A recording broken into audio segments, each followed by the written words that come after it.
Hi everyone. In this video, we are actually going to discuss about the anomalous behavior of fluorine, and we'll discuss only the NCERT points, as you all know. Okay. So the first thing we are going to discuss about is why it is anomalous, and the reasons are basically because its size is small, it has high electronegativity, and absence of d orbital. And the next point is that it has very low BD. These are the 4 points reasons. Okay, so the next thing is its reactivity with hydrogen. So in the reactivity of hydrogen, we are going to discuss about is acid का order क्या है इनमें. So it's actually HF is the least acidic, and HCl, then come HBr, and then comes HI. So HI is the most acidic acid which can be formed with the combination of fluorine, with the combination of halogens and hydrogen. The next point we are going to discuss about is what is HF. So HF is actually liquid, and these three are actually gases. And why is it liquid? It's basically because it shows hydrogen bonding. You can see that it's a halogen and H, and it shows intermolecular hydrogen bonding, and it shows very strong hydrogen bonding, and that is why it is liquid, and the other three are gases. The next point we are going to discuss about is its reactivity with oxygen. So we all know that fluorine forms two oxides, that is OF2 and O2F2, and the most commonly seen is OF2. O2F2 is not commonly seen, but O2F2 is used in the oxidation of PuF2. And what is PuF2? It is actually a fuel which is and the reaction is used in removing plutonium. As PuF6, we remove PuF6 from Pu, and we pure the fuel.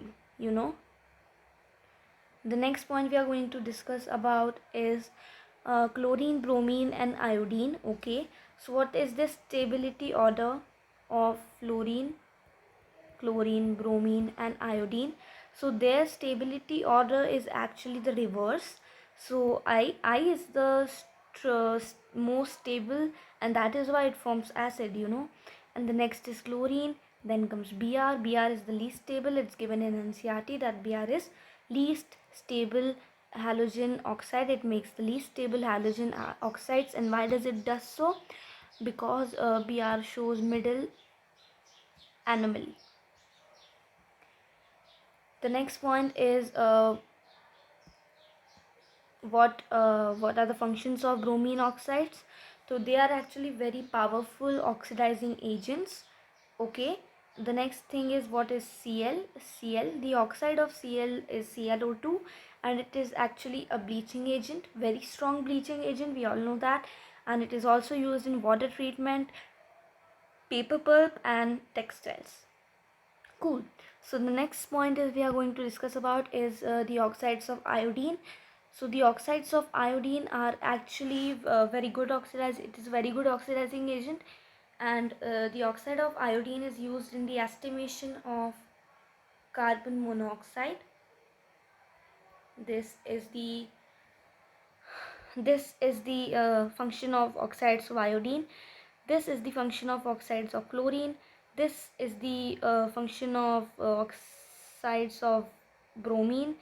What was the function? It was it was very good oxidizing agent. We all know that, right?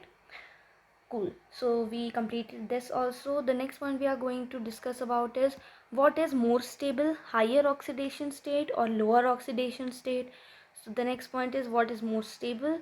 So SnCl4, PbCl4, and what else can you think of? IF7, and all the other all the other um, all the other compounds with very high oxidation states. They are actually more covalent than compounds with smaller oxidation states. This point is very important. I hope it's clear. What's more covalent? Compounds with higher oxidation states are more covalent than the halides with smaller oxidation state. Cool. So the next point we are going to discuss about is an halogen reacting only with H2O2 or a metal? No, it's not true. Any halogen can also make a compound with itself, or and it's called an interhalogen compound. And what is an interhalogen compound? It is formed by combining two halogens, and like this. What is this? It's actually IF5. And we know that where X is a larger size halogen, जिसका size ज़्यादा है, and this is a smaller size halogen, and that is why it is combining with more smaller sized halogens to make a stable product.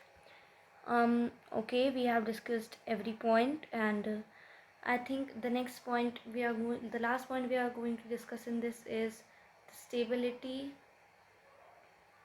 of. No, actually I covered all the points. Thank you.